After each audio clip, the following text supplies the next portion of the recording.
दुनिया को जैसा देखोगे वैसा ही पाओगे। नमस्कार दोस्तों, आप सभी का स्वागत है हमारे YouTube चैनल चेतना स्टोरी में। एक व्यक्ति और उसका बेटा रेगिस्तान में एक हिरन को ऑब्जर्व कर रहे थे जो किसी चीज़ को ढूंढ रहा था।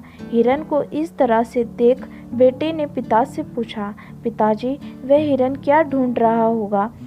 इसका उत्तर पिता ने अपने ही बेटे से पूछा, बेटा तुम्हें क्या लगता है क्या ढूंढ रहा होगा वो? बेटे ने कुछ देर सोचकर कहा, मुझे लगता है कि इस रेगिस्तान में वह घुमदार रेती का टीला ढूंढ रहा होगा। पिता ने बड़ी आसानी से कहा, नहीं, हिरन को देखकर मुझे तो ऐसा नहीं लगता।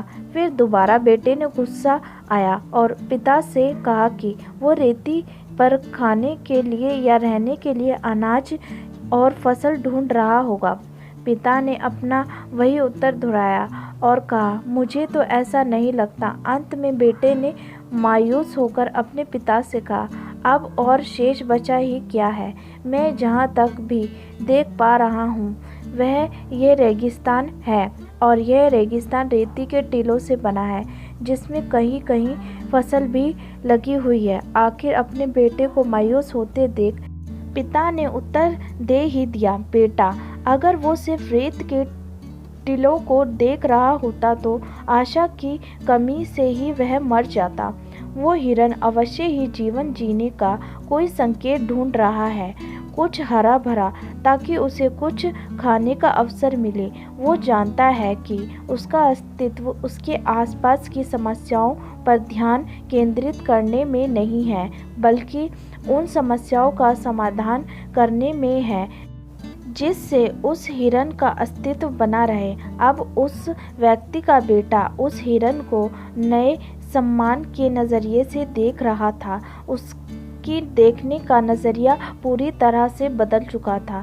बेटे में बदलाव देखकर पिता खुश हुआ और अपने बेटे के कंधे पर हाथ रखकर उसकी पीठ थपथपाई और कान में कुछ फुसफुसाया कि हम भी उसी हिरन की तरह हैं जो वह एक रेगिस्तान में आशा की किरण देख रहा है। हमको हमेशा जीवन की ओर देखते हुए सावधान रहना चाहिए, क्योंकि उसी पर आपका अस्तित्व निर्भर करता है।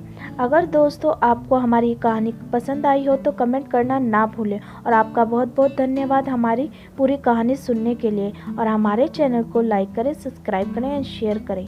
फिर मिलते हैं आपको एक और नई कहानी के साथ। Thank you so much.